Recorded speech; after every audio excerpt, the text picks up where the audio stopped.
भारत के एक छोटे से गांव सुखपुर में रामलाल नाम का एक किसान रहता था। उसके पास न तो बहुत जमीन थी और न ही पैसे, लेकिन उसके दिल में अपनी मिट्टी के लिए सच्चा प्यार था। 3 बीघा खेत, 2 बूढ़े बैल और कच्चा घर, यही जेगोवा पूरी दुनिया थी। रामलाल हर सुबह सूरज निकलने से पहले उठ जाता, खेत में जाकर मिट्टी को छूता और कहता, माँ, आज भी मुझे निराश मत करना। उसकी पत्नी सीता बहुत मेहनती और समझदार थी। वह घर, खेत और परिवार सब संभालती थी। उनका एक बेटा था मोहन, जो पढ़ाई में तेज था। रामलाल चाहता था कि मोहन पढ़ लिख कर अच्छा इंसान बने। सूखे की मार 1 साल गांव में बारिश नहीं हुई। खेत सूखने लगे, फसल बर्बाद होने लगी। गांव के किसान परेशान हो गए।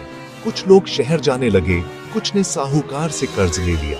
गांव का एक अमीर किसान हरदास था, जो बहुत लालची था। उसने ज्यादा मुनाफे के लालच में महंगे बीज और रासायनिक खाद के लिए भारी कर्ज ले लिया। वह दूसरों को नीचा दिखाता और कहता, गरीब किसान कुछ नहीं कर सकते। रामलाल ने कर्ज लेने से मना कर दिया।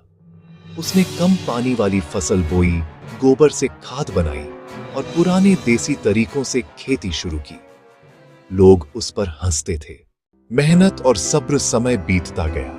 हरदास की फसल शुरू में अच्छी दिखी, लेकिन बाद में कीड़े लग गए, जमीन खराब हो गई, कर्ज बढ़ता गया। उसका घर अशांति से भर गया। दूसरी ओर रामलाल की फसल कम थी, लेकिन स्वस्थ थी।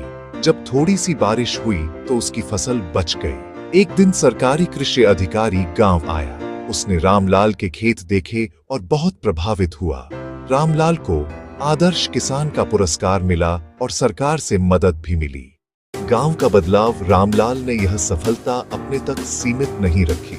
उसने गांव के किसानों को इकट्ठा किया और उन्हें प्राकृतिक खेती, पानी बचाने और कर्ज से बचने के तरीके सिखाए।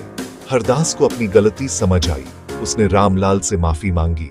रामलाल ने उसे गले लगाया और कहा, गलती इंसान से होती है, लेकिन सुधार भी इंसान ही करता है।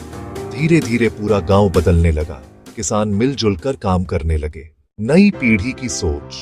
मोहन अब बड़ा हो गया था। उसने कृषि विज्ञान की पढ़ाई की और शहर में नौकरी का ऑफर ठुकराकर गांव लौट आया। बाबा, मैं खेती छोड़ना नहीं चाहता, मैं इसे बदलना चाहता हूं। रामलाल की आंखों में खुशी के आंसू आ गए। अब पिता का सपना बेटे के हाथों में था। अंत कुछ ही सालों में सुखपुर गांव पूरे इलाके में मशहूर हो गया। लोग वहां खेती सीखने आने लगे। रामलाल आज भी खेत में काम करता था, लेकिन अब लोग उसे मिट्टी का बेटा कहते थे।